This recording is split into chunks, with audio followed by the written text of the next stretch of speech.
સ્વામિનારાયણ હરે. સ્વામીએ વાત કરી જે મોટાનો સંગ કરે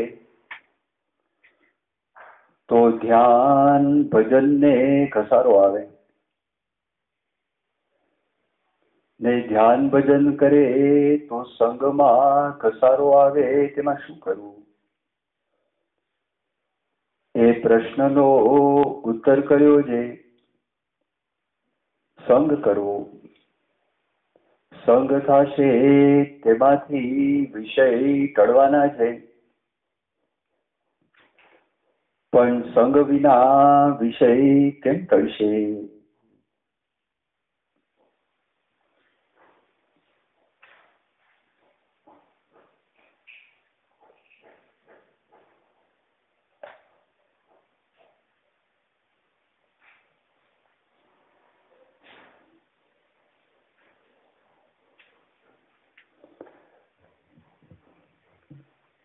ભજન, ધ્યાન અને સંગ આપણે બધા તો બધું જ કરીએ છીએ.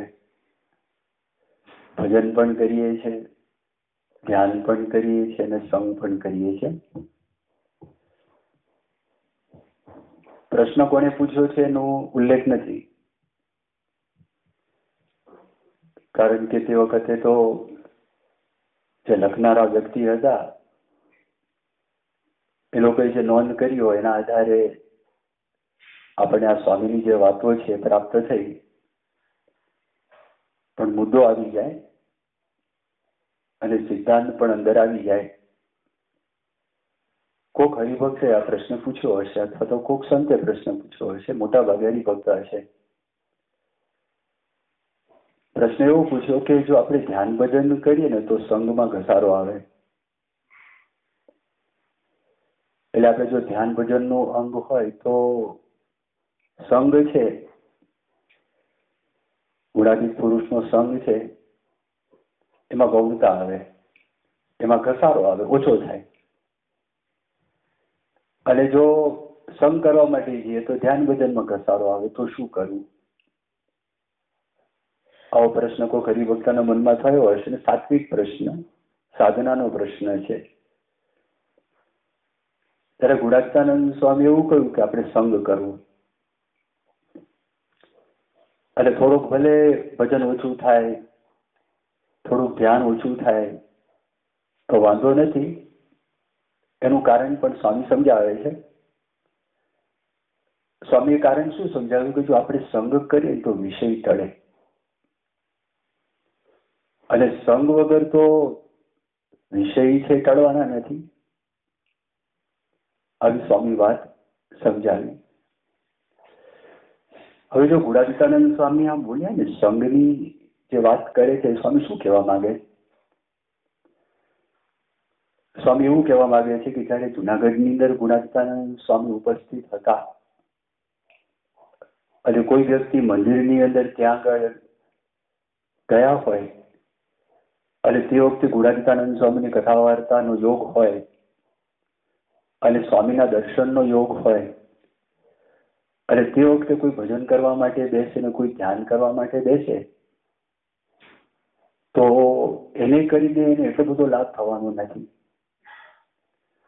પછી પોતાના ઘરની અંદર આવે અને ઘરની અંદર ધ્યાન કરવાનું છે અને ઘરની અંદર ભજન પણ કરવાનું છે અને જે ઉપદેશના વચનો છે, ઉપદેશના વચનો તેનું સ્મરણ પણ કરવાનું છે અને સ્મરણ કરીને પોતાના જીવનની અંદર જે ઉપદેશની વાતો છે ને ઉતારવાની છે, જેને કરીને બંનેનું બેલેન્સ રહે. અમુક અમુક ખૂબીઓ છે અને કોઈ પણ વાત છે એ ગૌણ ના થાય. નહીંતર આપણે કોક વાતનું પ્રતિપાદન કરવા માટે જે બીજી વાત ગૌણ થાય અને બીજી વાતનું પ્રતિપાદન કરવા માટે જઈએ તો આગળની વાત ગૌણ થાય. કથાનો મહિમા કહે તો સેવામાં ગૌણતા આવે, સેવાનો મહિમા કહીએ તો કથા વાર્તામાં ગૌણતા આવે. પણ આપણને જે સર્વદેશી પુરુષ પ્રાપ્ત થયા છે ને એ બધામાં આપણને બેલેન્સ કરી આપે અને કોઈ વાત છે ને ગૌણ પડવા દે નહીં. હવે જો સ્વામીએ આ વાત કરી તો હકીકતનો પ્રસંગ બનેલા છે કે નથી બન્યા? જુઓ, અને લાભ ક્યાં છે એ પણ તમે જુઓ. તો ગુણાતીતાનંદ સ્વામી વિતરણ કરતા કરતા લોધિકા આવેલા. લોધિકાની અંદર એના દરબાર હતા ભાઈજી બાપુ.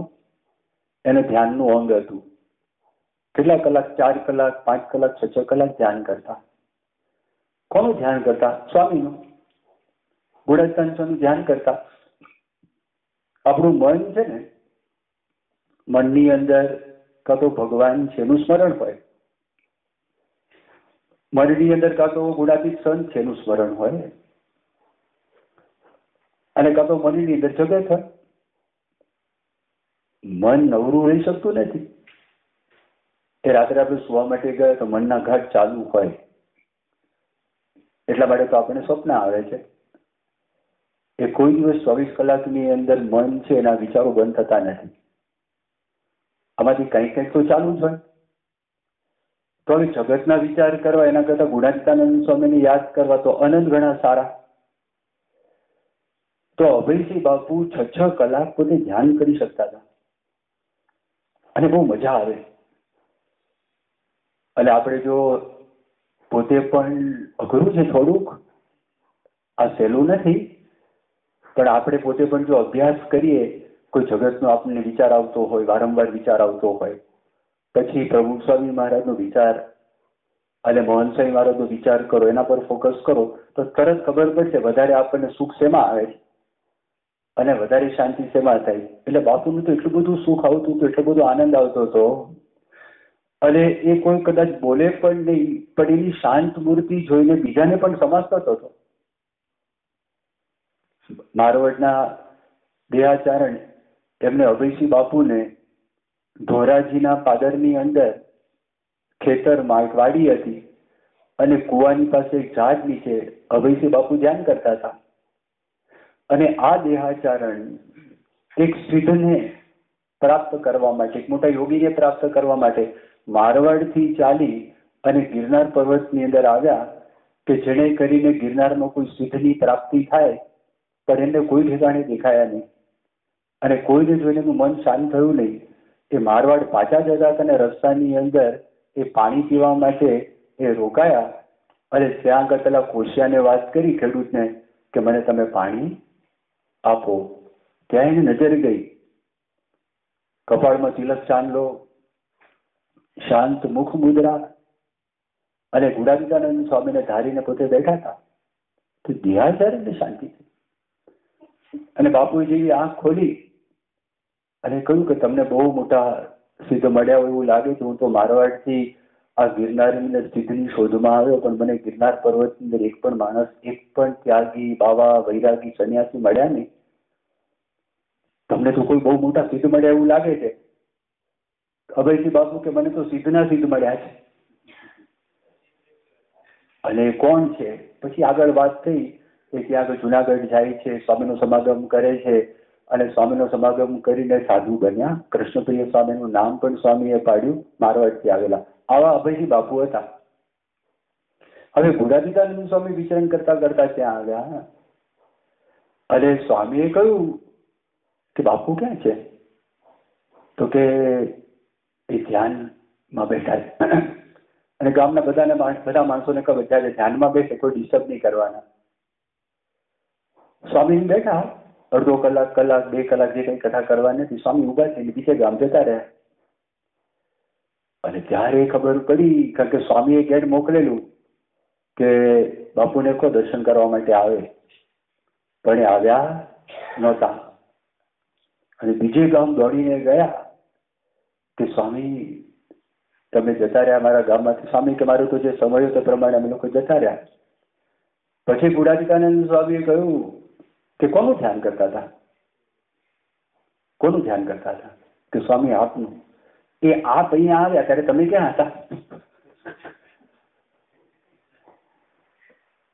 જો ધ્યાનમાં વૃત્તિ ગઈ ને, એમાં વધારે સુખ આવતું હતું.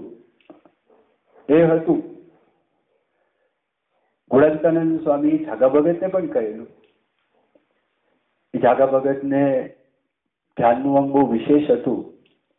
ત્યારે ગુણાતીતાનંદ સ્વામી કહ્યું હતું, ત્યાં નામ લખ્યું ને, જાગા ભગતે પોતાની જ વાત લખેલી છે ત્રીજા પ્રકરણની એક વાતમાં. અને એમાં તો પરંપરામાં આપણને આ વાત પ્રાપ્ત થઈ. ત્યારે ગુણાત્માનંદ સ્વામી કીધું કે એ કરવાનું તમે કહ્યું નથી, એ કરવાની વાત તો કરી નથી. આવું પોતે બોલ્યા. શાસ્ત્રી મહારાજના વખતમાં જો નારાયણ ભગત હતા, એ ધ્યાન કરતા હતા અને માળા કરતા હતા. શાસ્ત્રી મહારાજ તો ઉભા કરો એમને, અને ઉભા કરીને કહો મંદિરનું બાંધકામ ચાલુ છે ને, સેવા કરવાની. પેલા આવ્યા નહીં. પછી શાસ્ત્રી મહારાજ અકળાયા. શાસ્ત્રી મહારાજ એને કહો કે ભાઈ હમણાં લાકડા ફેરવવાના નથી, લાકડા માળા મણકો છે ને લાકડાનો થાય ને, તો મણકો તો કેટલો પવિત્ર કે સ્વામી એને લાકડું કહી દીધું. સ્વામી કે એને કહો લાકડા ફેરવવા નથી, પતરા ફેરવવાના છે હમણાં. ધ્યાનમાંથી ઉભા કર્યા. ધ્યાનમાં શું થાય જો યાદ રાખજો, ફરી વખત આપણે બેલેન્સ કરવાનું છે, ધ્યાન કરવાનું જ છે. પણ જો ધ્યાન કરવાની રીત આપણને આવડે, આપણને સમજાય ધ્યાન કોને કહેવાય, તો કોઈ વાંધો નથી, પ્રશ્ન નથી. ધ્યાનની અંદર બધા દોષો અંદર ઊંડા ઉતરી જાય, બહાર એકે ના આવે. તો જો સ્વામીએ ટકોર કરી. શ્રીજી મહારાજના વખતમાં જો મહારાજના વખતની અંદર સ્વરૂપાનંદ સ્વામી હતા, તો સ્વરૂપાનંદ સ્વામી તો આત્માને અખંડ દેખતા હતા. અને સ્વરૂપાનંદ સ્વામી ભગવાનની મૂર્તિ છે, ભગવાનની મૂર્તિને પણ અખંડ દેખતા હતા. અને મહારાજે કીધું આનંદાનંદ સ્વામી તમે મુક્તાનંદ સ્વામીનો સમાગમ કરો. મુક્તાનંદ સ્વામીને કહ્યું કે તમે સ્વરૂપાનંદ સ્વામીનો સમાગમ કરો. સાથી સ્વરૂપાનંદ સ્વામી વાત કરી કે મારી વૃત્તિની અંદર ભગવાનની મૂર્તિ સિવાય કઈ છે જ નહીં, મને બધે ઠેકાણે મૂર્તિ દેખાય. હું ક્રિયા કરવા માટે જાઉં તો ક્રિયા ટળી જાય છે અને મૂર્તિ દેખાય. આવા સ્વરૂપાનંદ સ્વામી હતા ને, એનો અર્થ શું થયો? ભગવાનના સ્વરૂપમાં અખંડ વૃત્તિ હતી. આ ધ્યાનની પરાકાષ્ઠા થઈ ગઈ, માંદગી આવી. અને શ્રીજી મહારાજને સમજાવવું હતું કે એના કરતા આ પ્રત્યક્ષ પોતે વિચરણ કરે છે ને અધિક છે. તો એવી માંદગી મૂકી આત્માનો ગમે તેટલો વિચાર કરે તો પણ દુઃખ મટે નહીં. અને પછી શ્રીજી મહારાજ પાસે આવ્યા. શ્રીજી મહારાજ ત્યાં આગળ જતા અને મહારાજ એમને જોઈને પોતાના ચરિત્રોની વાતો કરતા. જેવા ખાતેના દરબારમાં સ્વરૂપાનંદ સ્વામીને રાખેલા હતા, અને સ્વરૂપાનંદ સ્વામીને કેટલા ઉપચારો કર્યા. મુક્તાનંદ સ્વામી વૈદ હતા, શરીરમાં બહુ દાહ હતો, સાકરના પાણી પાય, કંઈક ઠંડક થાય. તો સ્વરૂપાનંદ સ્વામીને એ માંદગી મટી નહીં. અને જેવું શ્રીજી મહારાજે પોતાના ચરિત્રો શરૂ કરી દીધા, તો ચરિત્રોની અંદર મહિમા પણ આવે, ચરિત્રોમાં ધર્મ પણ આવે. આ બધી વાતો શ્રીજી મહારાજે કરવા લાગે. અને પછી એકદમ ટાઢક શાંતિ થઈ ગઈ. તો જો 3 દ્રષ્ટાંત મેં તમને આપ્યા. સ્વરૂપાનંદ સ્વામીની વાત કરી, મહારાજનો પ્રસંગ. ગુણાતીતાનંદ સ્વામીના વખતમાં વૈશી બાપુનો પ્રસંગ. શાસ્ત્રીજી મહારાજના વખતમાં નારાયણ ભગતનો પ્રસંગ. તો જો ગુણાતીતાનંદ સ્વામી શું કહે છે કે ધ્યાન ભજનને કસારો લગાડવાનો નથી. યોગી બાપા યોગી ગીતામાં વાત કરી 24 કલાક ભજન કરી લેવું, સ્વામિનારાયણ સ્વામિનારાયણ. ના નથી, પણ સમાની ગમ આપે છે, આપણને વિવેક આપે છે, આપણને સમજાવે છે. નવરા પડ્યા હોય તો ક્યારેક ભજન કરવું, ક્યારેક ધ્યાન કરવું, વાંચન કરવું, સેવા કરવી. પણ જ્યારે મોટા પુરુષનો આપણને સંગ પ્રાપ્ત થયો હોય તો તે વખતે આ સ્વામી આપણને સમજાવે છે કે એમના દર્શન આશીર્વાદ છે, એનો આપણે લાભ લઈ લેવું. હવે આમાં શું કહે છે ગુણાતીતાનંદ સ્વામી? સંગ વગર વિષય ઓછા કેવી રીતે થશે? આ ખબર પડી? સંગ વગર ઇતિહાસ ભૂગોળ ઓછા કેવી રીતે થાય? વિષય, ભાષા એ નથી. એનો સાર એટલો છે, જગતમાં આપણને આસક્તિ છે, એ જગતમાંથી આસક્તિ ઓછી કેવી રીતે થાય? અને ભગવાનમાં આપણને આસક્તિ વધે કેવી રીતે? જો આપણને ભગવાનનો નિશ્ચય થાય તો, આપણને ભગવાનનો મહિમા સમજાય તો એ કોણ સમજાવવાના છે? જેને ભગવાનનો સાક્ષાત્કાર છે એમની વાતો દ્વારા આપણને સમજાશે, એમના આચરણ દ્વારા આપણને સમજાશે, એમના દર્શન દ્વારા આપણને સમજાશે. એ વગર કેવી રીતે આપણને સમજાવવાનું છે? એમની વાતો, એમનું આચરણ, એના દ્વારા આપણને ખ્યાલ આવશે કે નહીં આવે? તમે જુઓ, આ શબ્દ હું બોલ્યો પણ છે કે નહીં? દર્શનથી. નાણાવટી હોસ્પિટલ છે મુંબઈમાં. એ નાણાવટી હોસ્પિટલ જુહુની અંદર યોગી બાપા એક હરિભક્તના ઘરે ત્યાં જુહુમાં એમની બહુ જ ઈચ્છા હતી પધરામણી કરી. યોગી બાપા ત્યાં ગયેલા, સાથે બધા સંતો પણ હતા. અને પછી કંઈક સાંજનો ટાઈમ હશે અને મોહન સ્વામી મહારાજને 2-3 સંતો રસ્તા ઉપરથી જતા હશે. એ જતા હતા ને તો એક ભાઈ મળ્યા એમને. એમણે કીધું કે હાથ જોડ્યા કે તમે સ્વામિનારાયણ ના સાધુ છો? તો કીધું હા. કે તમે તમારો ગુરુ કોણ? તો કે મારા ગુરુ તો યોગીજી મહારાજ છે, અમારા ગુરુ. વાંસાઈ મહારાજે વાત કરી. તો એક વિનંતી છે, મારા ઘરે પધરામણી કરશો? આખું મુંબઈની અંદર મોટા મોટા ભોલભલા શેઠિયાઓ હોય ને, શેઠિયાઓ ફ્લેટમાં રહેતા હોય, બહુ ઓછા ને બંગલા હોય. આ આખું મકાન એ ભાઈનું હતું. 3જે માળે લઈ ગયા અને 3જે માળે એના બેડરૂમની અંદર યોગીજી મહારાજનો ફોટો બતાવ્યો. સંતોને આશ્ચર્ય થયું. એને કીધું હું પોતે જ નાણાવટી છું, હોસ્પિટલના માલિક. એ નાણાવટી શેઠ હતા. તો કીધું આમ કેમ? એ તો જૈન માણસ. અને એક ખુરશી બતાવી કે યોગીજી મહારાજ આ ખુરશી પર બેઠા હતા.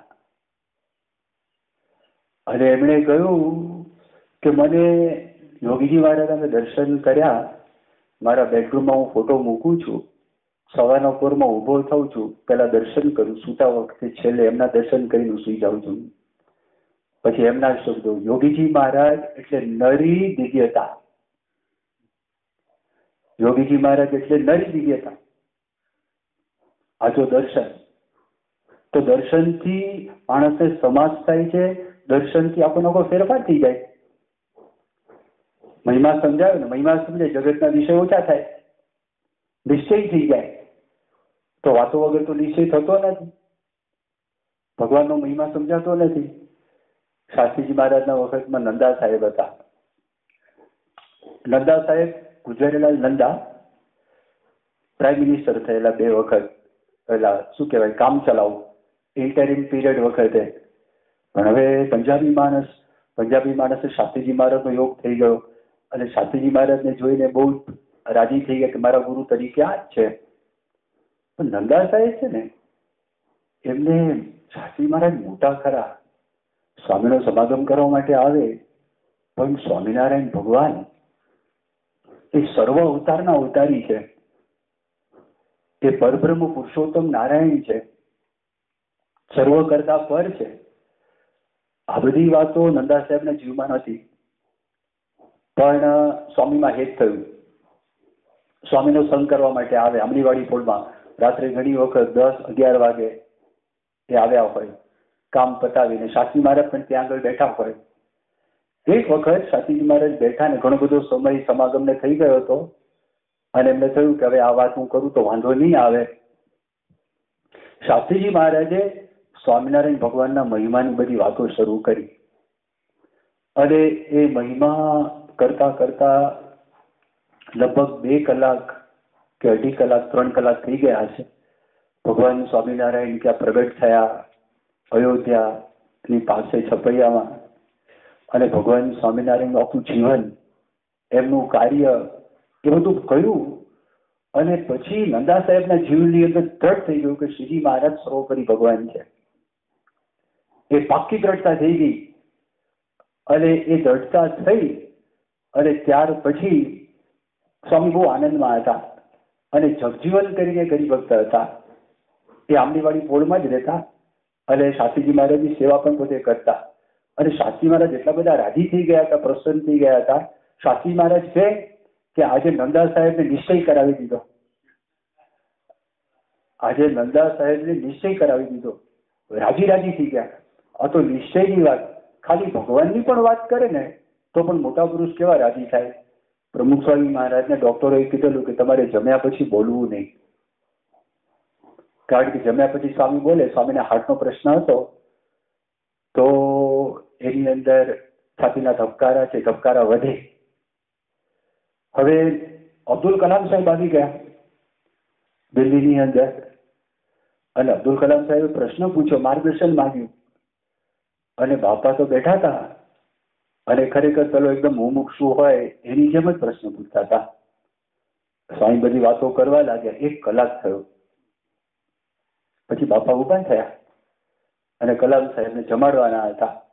એટલે કલામ સાહેબ બાજુની એક રૂમ હતી ત્યાં આગળ આવ્યા, અને અમે બધા સંતો ત્યાં બીજો અડધો કલાક ત્યાં બેઠા હતા એમની સાથે.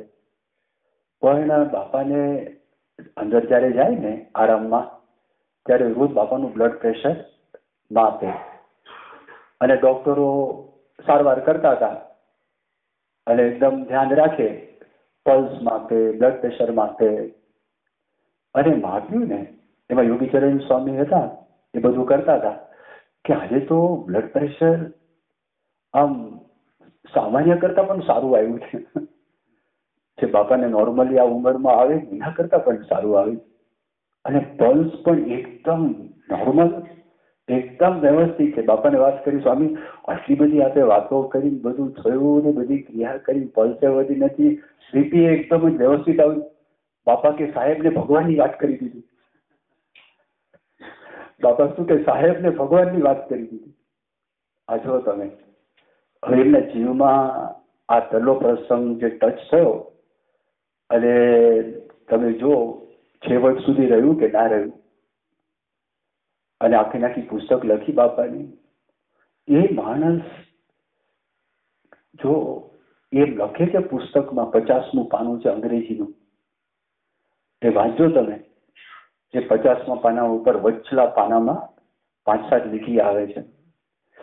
એ લખે છે કે પ્રમુખ સ્વામી મહારાજે ભગવાનની સામે શાશ્વત કાળ માટે મારું સ્થાન છે ને એ ફિક્સ કરી દીધું. આવું લખાણ કર્યું છે. હવે એ વ્યક્તિને નિશ્ચય થઈ ગયો, પતી ગયું, કઈ કરવાનું બાકી રહેતું નથી જો સંગથી થયું. ભગવાનની વાત, ભગવાનનો સર્વોપરી નિશ્ચય, એ સર્વોપરી નિશ્ચય પણ કેવી રીતે થાય? સંગથી થાય. સંગ વગર થતો નથી. શાસ્ત્રીજી મહારાજ નડિયાદના મંદિરમાં હતા, અને નડિયાદના મંદિરની અંદર જૂનું મંદિર હતું, અને જૂના મંદિરમાં એક હરિભક્ત હતા રામચંદ્રભાઈ ઠાકર, ખેડાવડ બ્રાહ્મણ. એ આવીને બેઠા હતા.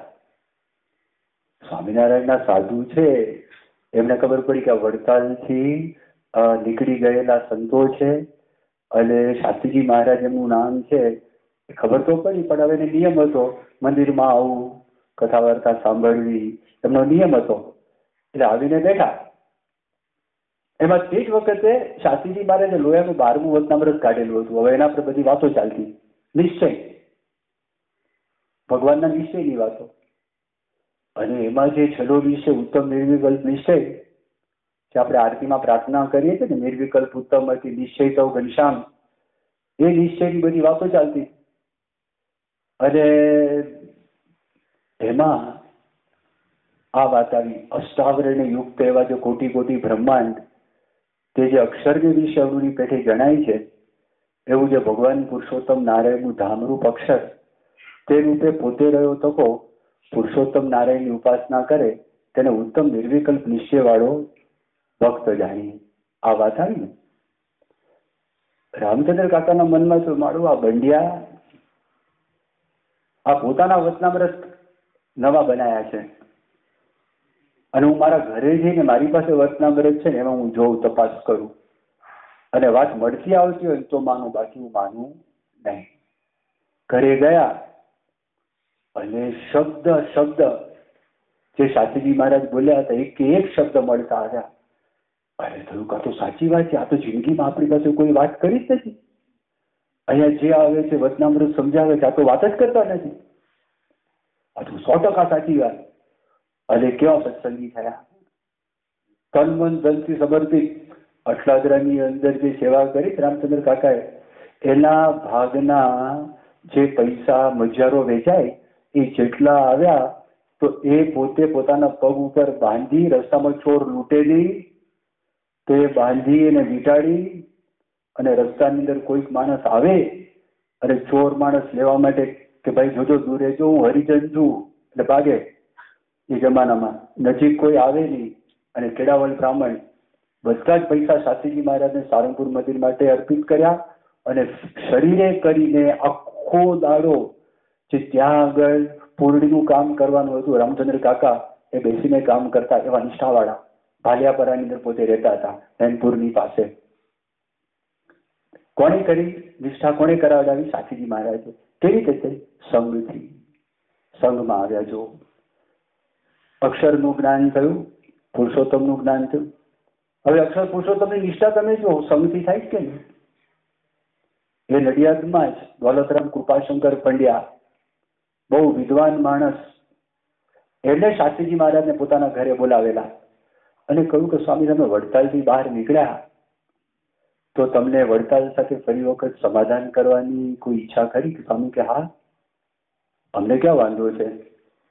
તો સ્વામિનારાયણ ભગવાને જે વાત કરી છે એ વાત એમને માન્ય હોય તો, જે સ્વામિનારાયણ ભગવાને મધ્યના 21ના વચનામૃતની અંદર વાત કરી છે એ એમને માન્ય હોય તો અમારે કોઈ પ્રશ્ન જ નથી. સૈદ્ધાંતિક મતભેદ છે, બાકી વ્યક્તિગત કોઈ રાગદ્વેષ છે જ નહીં. કોઈ અહમમત્વ માટે તમે નીકળ્યા નથી. આ તો સ્વામિનારાયણ ભગવાનનું સિદ્ધાંત એનું પ્રવર્તન કરવા માટે અમે બહાર નીકળ્યા છે, બાકી અમારા મનમાં બીજું કશું છે જ નહીં. તો જોયું, ઓહો, સ્વામીને રાગદ્વેષ તો નથી અને સ્વામીનું બહુ મોટું મન છે અને સ્વામી માટે ભાવ પણ અતિશય જબરજસ્ત એમને હતો. અને પછી એ કીધું મધ્યના 21માં શું છે, ત્યારે ત્યાં આગળ શાસ્ત્રીજી મહારાજે સમજાવ્યું, મહારાજનું વચન સાંભળો. પરોક્ષ ભગવાનના અવતાર રામ ને કૃષ્ણ, એમનો જેવો મહિમા છે અને એમના જે ભક્તોનો જેવો મહિમા છે, એવો પ્રત્યક્ષ ભગવાન અને પ્રત્યક્ષ સંતનો મહિમા સમજાય ત્યારે કલ્યાણના માર્ગમાં સર્વે મુદ્દો હાથ આવ્યો. અને આ વાત આજે સમજો કે લાખ વર્ષ સ્ટેજે સમજો, એક શ્લોકે કરીને સમજો કે લાખ શ્લોકે કરીને સમજો, પણ આ સમજણની ગાંઠ એ પાડ્યા વગર છૂટકો નથી. આવી વાત શ્રીજી મહારાજે કરી, એટલા રાજી થયા અને કલાકો સુધી સ્વામી એમને સમજાવ્યું. ત્યારે એમના મનમાં એમ થયું કે ઓહો સ્વામી, આ તો જો તમે પ્રગટ થયા ન હોત તો આ સિદ્ધાંત છે મારી ઓજાત મહારાજનો, ભવિષ્યમાં તમારી સોનાની મૂર્તિ મંદિરની અંદર 108 પગથિયા હશે, એમાં તમારી સોનાની મૂર્તિ પધરાવશે. કૃષ્ણ પ્રભુ, વલ્ભાચાર્ય મહાપ્રભુ કૃષ્ણનો મહિમા પ્રવર્તાવ્યો, એમ સ્વામિનારાયણ પ્રભુ તમે એમનો મહિમા પ્રવર્તાવ્યો, તમે મહાપ્રભુ. આ કેવી રીતે થયું? જો સંઘથી થયું. એટલે જો આ સંઘની વાત છે, એટલે એ પણ ક્યારે પણ આપણને ગુણાતીત સંતનો સંઘ મળે એમાં નિયમ ધર્મની પણ દ્રઢતા થાય, એમનું વર્તનથી જ. હવે મિલેનિયમ કમિશન અરે મિલેનિયમ પીસ સમિટ 2000ની સાલમાં યુનાઇટેડ નેશન ઓર્ગેનાઇઝેશન, સંયુક્ત રાષ્ટ્ર સંઘમાં આખા એના ઇતિહાસમાં પહેલી વખત કોઈક વ્યક્તિ પ્રાદેશિક ભાષામાં બોલે. પ્રમુખ સ્વામી મહારાજ ગુજરાતીમાં બોલ્યા, પણ આપણા નિયમ ધર્મ સચવાયા. આપણા નિયમ ધર્મ સચવાયા એટલે ત્યાં આગળ ધર્મગુરુઓ 1800 ધર્મગુરુઓ ભેગા થયા હતા અને આપણા સંપ્રદાયના અલગ ફિરકાના પણ બધા હતા. અને એમણે જોયું પ્રમુખ સ્વામી મહારાજે સ્ત્રીધનનો જે ત્યાગ છે એમાં રહી અને સ્વામી ત્યાં બેઠા હતા. અને એમ છતાં પ્રમુખ સ્વામી મહારાજે સંતોને કીધું, આવો સંતો પાણી લો. આત્મ સ્વરૂપ સ્વામી હતા, વિવેકસાગર સ્વામી હતા, લો પાણી લો. ફરી વખત આપણે આવા કોઈ ફંક્શનમાં જવું નથી. આ વખતે મહારાજે આપણી રક્ષા કરી, પણ દરેક વખતે આવો પ્રસંગ ન થાય. મોટપ નથી જોઈતી, ખબર પડે. જો આ લોક માને કે ન માને, પહેલા એ કીધું કે સ્વામી તમે જો આ સ્ત્રી પુરુષની મર્યાદામાં છૂટછાટ મૂકો તો ઘણો બધો સત્સંગ થઈ જાય. સ્વામી કે અમે ખૂણામાં બેસીને માળા કરશું, બસ સત્સંગ નહીં થાય ચાલશે. પણ આ સ્વામિનારાયણ ભગવાને જે વાત કરી છે ને એ વાત બરાબર છે. આધ્યાત્મિક કલ્યાણ માટે સંગે કરીને ખબર પડે ક્યાં દ્રઢ થાય. હવે આપણે ક્યાં સંગ કરવા જવાના? જીવન ચરિત્રો આપણી સામે જ છે, એ સંગ છે. એટલે જીવન ચરિત્રો વાંચવા, ધ્યાન કરવું, ભજન કરવું, પાછા જીવન ચરિત્ર વાંચવા, એ ફરતું ફરતું કરું તો આપણને વાંધો નહીં આવે. શ્રી સ્વામિનારાયણ ભગવાનની છે. गुणातीतं गुरुं प्राप्य ब्रह्मरूपं निजात्मनः विभाव्यदासभावेन स्वामिनारायणं भजे।